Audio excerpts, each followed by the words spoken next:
Hey, everybody. Welcome to the Local is Global podcast. Thank you for joining us. I'm excited that you're here. If you're listening, if you're watching, thank you. Before we get into the episode, please do us a favor. Like, subscribe, and share the content. So today is my dad's birthday. It's April 17th. I never forget his birthday. And I've been thinking a lot about what fatherhood really means to me. My dad passed away in 2009 from liver cancer. He had other health complications, but liver cancer was the main thing. I love my dad. I really do. When I was really young, I don't even remember exactly where he was, but I remember how I felt. And I was excited. Like, all right, that's my dad. They would say like, hey, Chata, your dad is on the phone. Chata is my nickname. So for those who know me as Chata, they know me from way back. When I hear Chata, I'm like, oh, that's somebody who knows me from my childhood. That's family. My dad, he was always like playful on the phone. He would call me like cute Spanish names, and it felt like love. But if I'm honest, I didn't fully understand that my dad loved me until he was gone. It wasn't until I got older, I did some real work on myself, I went to therapy, that I could really look back and see like, wow, my dad was he loved me the best way he knew how. And while he wasn't physically there, like there was love. Sometimes love doesn't show up the way we need it to. It's there, but it's limited. It's interrupted. It's complicated. And that's why I don't define fatherhood in a simple way anymore. And, I have many men around me who are dads. My father loved me, and I know that. And he wasn't the one who raised me. And both of those things can be true at the same time. So when I think about fatherhood, I think about love, but I also think about presence. And the person who gave me presence was my grandfather. We called him abuelo. But mainly Huelo. That was my father figure. He was such an amazing person, an amazing human being. I remember the small things. I remember playing cards with my grandfather. He showed me how to play rummy and a bunch of other games. And we would play. He had like a fold-out table where he would eat his food, his dinner in the room because he loved to watch sports. My grandfather was like a sports head. And he would be in his room and watching sports. And my grandmother would cook dinner and she'd bring the dinner. And sometimes he'd eat dinner at the table, but sometimes he had dinner with his fold-out table in the room. And I remember always going to the room and like he would take out the fold-out table and we would play cards. I was really young. And those were like really fun things to me. He used to read to me. I remember my Dr. Seuss books. He read them all to me. He used to have a drawer full of red gummy fish, the Swedish fish, the single ones. And every day he walked past my room and he's just tossed one of those to me. And, it was like clockwork. And me being me, I'd go back to his room and say, can I have one more? Willow, can I have one more fish? He had them like in a brown bag all the time. Maybe he bought like $1 worth because at the time they were probably 5 cents. That was my grandfather. That was my father figure. My grandfather fixed everything. Everything in the house, Willow fixed it. I was his helper, holding the tools, watching him work. And honestly, that's why I'm like this now. I'm the one who fixed things, put stuff together. That comes from him. He would take me outside to ride my bike, just making sure I was outside being a kid. I remember we would go outside. He would sit in his car. He would listen to either 10-10 Wins or he would listen to the game while I just rode my bike outside. He always brought me ice cream, my friends ice cream. He was a father figure. I remember his two-tone brown beige Cadillac in the 80s. I also remember when it got stolen.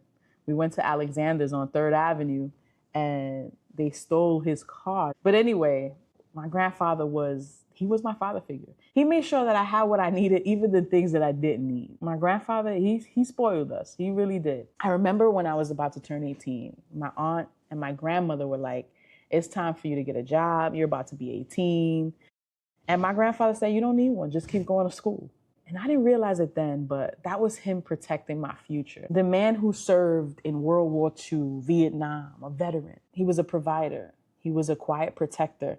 But to me, he was my grandfather, the one who made sure that I was okay every day. And it wasn't just him. I had uncles. I had friends, my friends' dads, the ones who drove us places, who checked on us, who made sure that we were good. We don't always grow up with a father in the house, but that doesn't mean that we grow up without fatherhood. I went to this fatherhood symposium and they used the term fudge. It was the first time I had ever heard the term, which meant father, uncle, dad, grandfather, everyone. And I said, yeah, that's my life.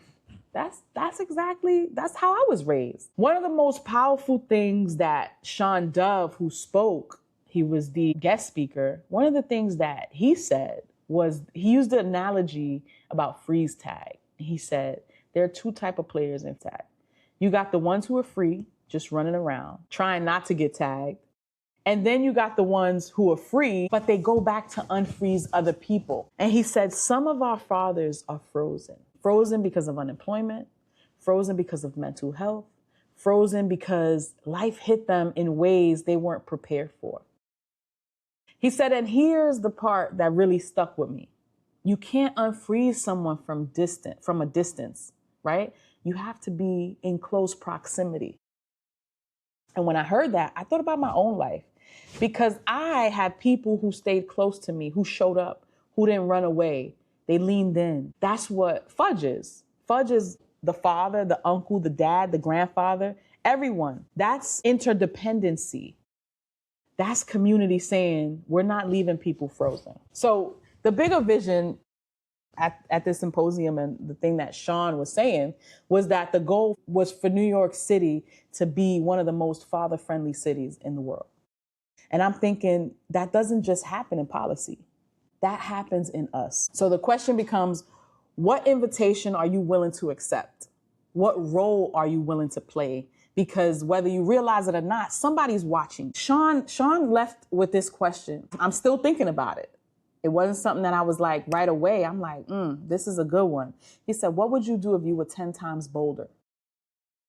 Picture that. If you were 10 times bolder than what you are already as a leader, as somebody who represents a community, what would you do if you was 10 times bolder than what you are now? What would it look like if more men just showed up? Not perfect, just present, Because I carry my grandfather with me in how I show up, in how I take care of people. That's legacy. I wasn't raised by one man. I was raised by a network. And that's the truth for so many of us. So it's my dad's birthday, and I was like, I wanna really share this, because I was someone who held a grudge against my dad. I remember when he was dying, and he asked to just speak to me one-on-one. And he was like, can everybody clear the room? I want to talk to my daughter. And he said, I want to apologize. He said, I'm sorry. Things could have been so different. And he was dying. He was dying from cancer, and he apologized. And it was a moment for me of, while I felt like I forgave him, right? But I also still didn't have the tools to work with what I was dealing with the trauma and how I was feeling. But I knew I had to forgive him. I knew that my dad didn't have long, and this was our only shot. Unfortunately, it took this. Everybody talks about fatherhood, but not everybody shows up for it. And the truth is, you don't have to be a father to be a father figure. Thank you to Wello. Thank you to my uncles. I have amazing uncles. Still, y'all see, I share Uncle Joe with y'all all the time. You know, I have my other uncles who I talk about politics. I have my other uncles who are distant, but call and check in. Whatever I need, they're there. So uncles are vital if you're in a young person's life. You have a responsibility. Don't forget that. So on my dad's birthday, I'm holding all of it.